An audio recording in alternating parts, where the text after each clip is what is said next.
Hey everybody, it's Chainsaw Reacts back once again, another reaction for guys. It's Scooby-Doo Tuesday, guys. You know what that means. Of course, it means we're here continuing the journey of Scooby-Doo Mystery Incorporated. This is Scooby-Doo Mystery Incorporated, Season 1, Episode 16. This is an odd title. It's just not hitting me right when I say it. It just sounds kind of strange.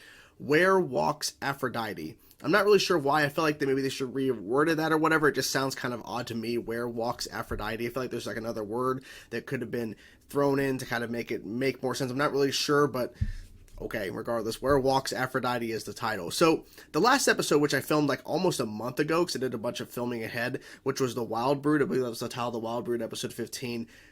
It was an odd episode. It was strange. I mean, I think the whole idea of these orcs, obviously nerds dressing up in these costumes, was interesting, but I was expecting, I guess, like more like craziness or whatever with a bunch of orcs as bikers.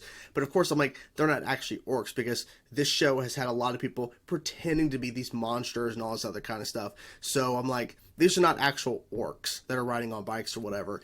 But I felt overall the episode was just kind of strange. We had some things going on in regards to, you know, Velma, like, you know, going along with Daphne or whatever, because Velma, of course, is still dealing with the fact that Shaggy, you know, chose Scooby over her. It seems like Velma and Scooby kind of like got their stuff kind of fixed or whatever in the last episode. Mystery, of course, was involved as well.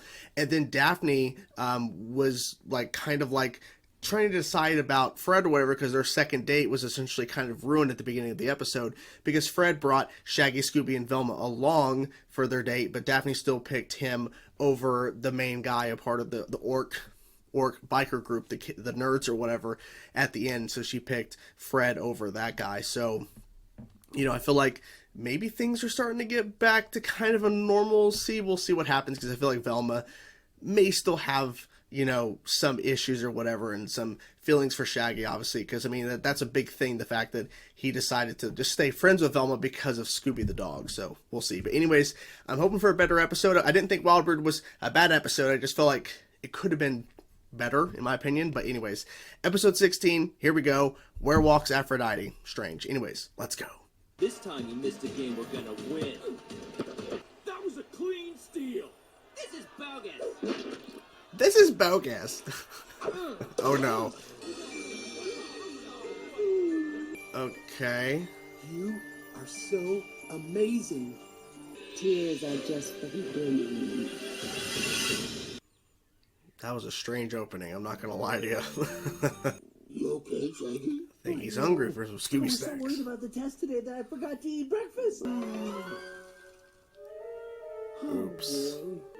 And the class president is dancing with that smelly girl. Smelly girl? Hot dog water. Hot dogs? Hey there, substitute. Sorry I'm late, but... Oh my god. Oh my god. He's in love with Velma. Class has started. He loves Velma. Oh Are we no. having a low blood sugar moment? That's the most romantic thing I've ever heard. Yep, now they're in love with each other. Take a look, Aph. She's even more in love. And now he's finally in love, like, properly. That is not creepy at all. Ugh. Sorry, ugly lady. Not feeling it. Bring him to the love, my puppet. Oh no. Run, run. So he's the only one not affected. Crystal Cove. Oh my god. Oh, she's in Run there. him down with the love. So Aphrodite's kind of creepy. Must be Oh shit. Scooby-Doo. Professor Pericles. Exactly. Oh my god. Clover Toad, I know what you are thinking. Why would I ever deign to help those who locked me up like a common beast, why? despite the power of... Will you help me? It's a Monte Cristo. Deep fried clams and cheese French toast. Oh my gosh. Are you ready? Innocent canine comrade. To stop Aphrodite has several distinct components. Ectoplasm. Or We're collecting a bunch of stuff. Oh, the museum. Ghost mucus. Now, Interesting. load the final cylinder. We don't have much time. Crown? Get them. Yeah, crown. Ooh! Now, Scooby-Doo! Run! Run! You're already too late. That voice for some reason sounded different than before from Aphrodite. Oh! Gotta get them cured. Okay. Watch out, wait. Oh! Okay, she wasn't infected. Okay. Come on, let's go, let's go, let's go! I was born with no sense of smell. Have we been? No sense of smell. Interesting. Professor Pericles? Oh? So nice to meet you. She's a Gorgon who rose from the dead, and she's gonna turn us all into an army of vampire robots. She was wearing a prom dress. And that's where we'll start. Interesting. Wait, at prom? Maybe we can track it back to her. Okay, I'm about to say they're going to the prom, but is there a prom going on? Nothing.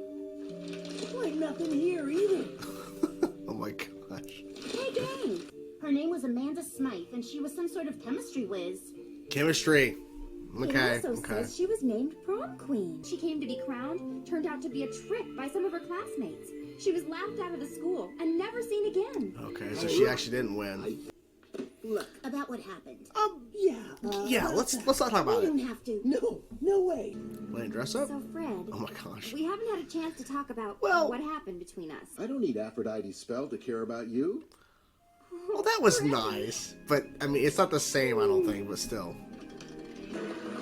Oh, she wanted everybody to approve of her, the winning, the crown, and yeah. New queen of Crystal Cove.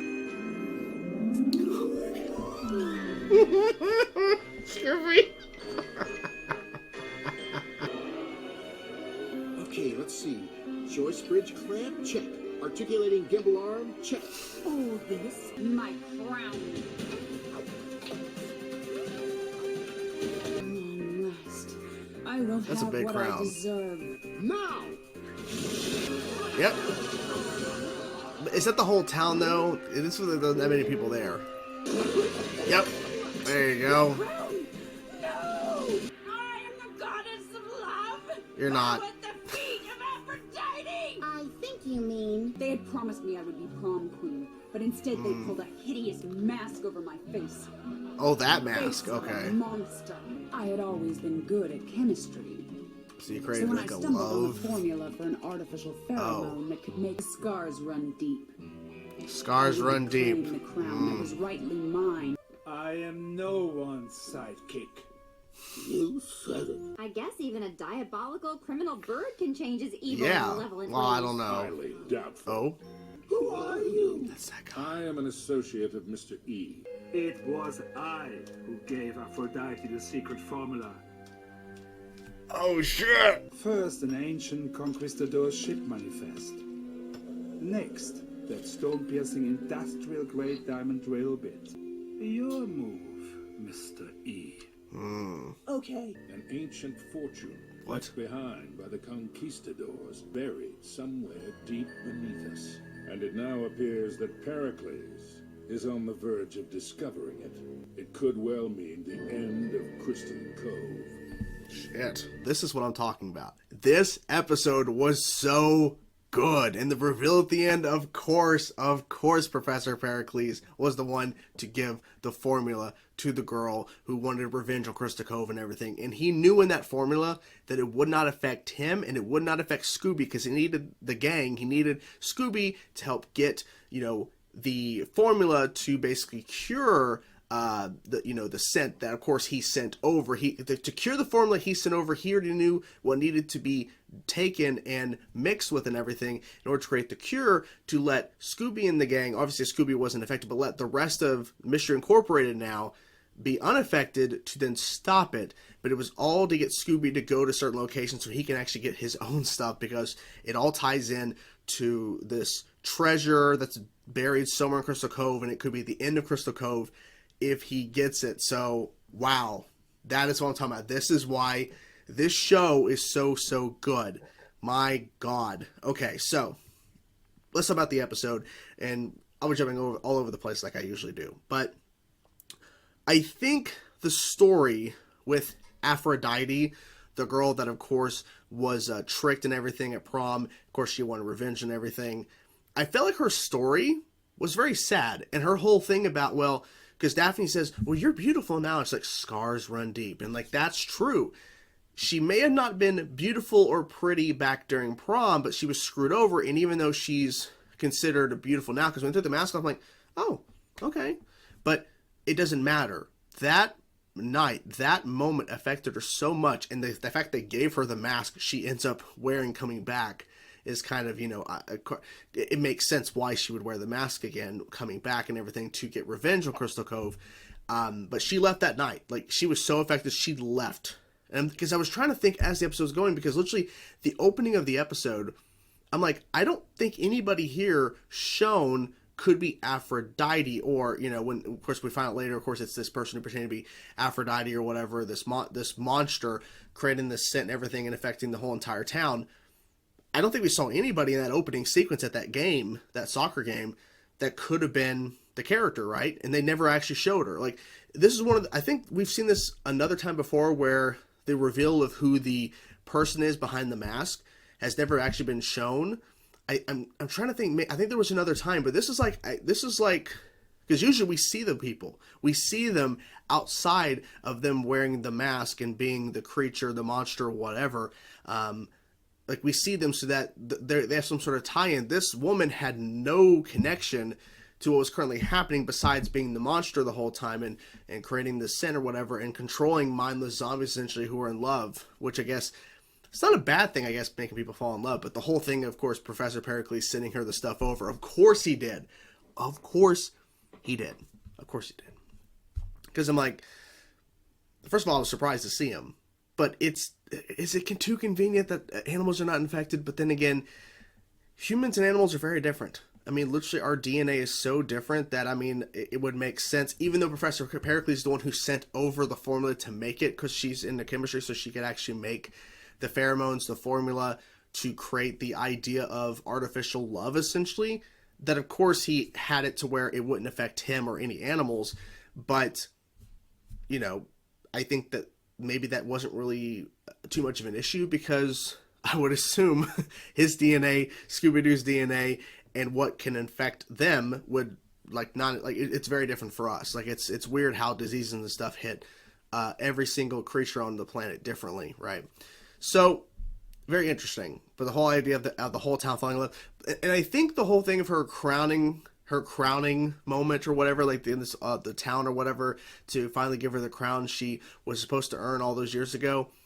There was hardly anybody there versus the whole entire town, because the whole entire town is filled with a lot of people. Like, we saw some shots of a lot of people, but when we're actually in that sequence where she's being brought up on, sitting on this chair attached to a floor or whatever, and they're carrying her up. I don't know exactly what they call that, but she goes up there, and of course the mayor's up there, Fred's dad's talking and stuff, and you give me my crown. There was hardly anybody in the room, so they would have had to go all over town to help everybody who was still infected, because not everybody was there. There was hardly anybody there. That was kind of my point. Then again, it's probably more difficult to draw a ton of people, and that was kind of a small area they were kind of in, so I guess you couldn't fit so many people in there, because they would have no room to actually spray everybody with the cure. One interesting note to point out: we've had a couple of moments. One in particular that really stood out was Angel, who of course was not affected, but I guess she lives in town, but she's every time we cut to her working in her radio station, she's off somewhere. It's not actually in Crystal Cove. It seems like it's out of town or whatever. I'm not 100% sure where it's located, but it seems like she's away. But she was born without smell. That's kind of odd, but okay, so she was not infected. But we had that moment of exchange, because Professor Pericles is like, have we met before? Nice to meet you, Angel. Because earlier in the season, we had a point where Angel, at the end of the episode, was listening in on them talking in a booth or something, and she recognized earlier in that episode an image of the original Mystery Incorporated. There's some sort of tie-in. She kind of recognizes some stuff. So I'm curious what the tie-in is there with that, because Professor Pericles, it seems like he knows Angel, or he's not 100% sure. I don't know. I thought that was interesting. We had that little moment in the episode, but to find out that, of course, Professor Pericles, of course, this evil genius, had it all planned out to where we're going, because where they were going to get certain things to make the cure was very strange, but now it makes more sense. He needed certain records, he needed certain things or whatever to start digging. And I'm curious if he actually has an idea of where to dig for this treasure, right? That guy at the end of the episode walking in, walking out from behind the mystery machine. I'm an associate or whatever. I work with Mr. E. And he starts just rattling off stuff and playing an audio recording of what Professor Pericles sent to Mr. E. And it's like, okay, so I'm guessing this guy who played the audio recording and just walked away, I'm guessing he's always around. I'm guessing he's just always around in case something happens. And he's always there if we need him, right? Because that would also happen with the vampire episode where he literally kept pushing that book that had that magazine or whatever in it that was the vampire, whatever, eternal life or whatever that thing was that the vampire, Velma, Daphne's mom's friend was trying to make. And of course, she was pretending to be a vampire. He kept pushing that book or whatever to fall over so Daphne would pick it up and actually look in it. I felt like he's always there. He's always there, checking in on stuff, keeping everybody updated or whatever, or in this case, had to actually come out and to reveal Professor Pericles helped you stop Aphrodite, but he actually caused all this to happen in the first place. He needed all this to happen to do certain things, because I'm assuming if the whole town was not infected, he would have been found out that he was doing certain things. So he needed a way to make it work, I guess. I have no idea. But this was good. This was really good. I really enjoyed the episode. I like the fact we got to see Professor Pericles because we've only seen him a little bit, and we got to see and hear him a lot more in this episode. And to know what he's actually doing, I'm curious to know the backstory of what happened, because he was a part of the original Mystery Incorporated from that image, and something happened. I need to know. Maybe it was all a ploy. Maybe he was never actually good. I don't know. No idea.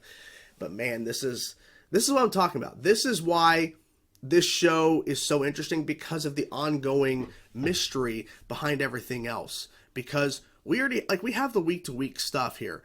But this ongoing mystery thing about Mr. E, Professor Pericles, what happened in the original Mystery Incorporated, what's buried beneath Crystal Cove, this treasure, whatever, this haunted treasure that will ruin and destroy everything or whatever. It's like, I need to know more. I need to know more. But yeah, so I don't know what else really to say. I mean, this literally just was a bizarre but fun and exciting, and especially that ending with the reveal and everything of Professor Pericles.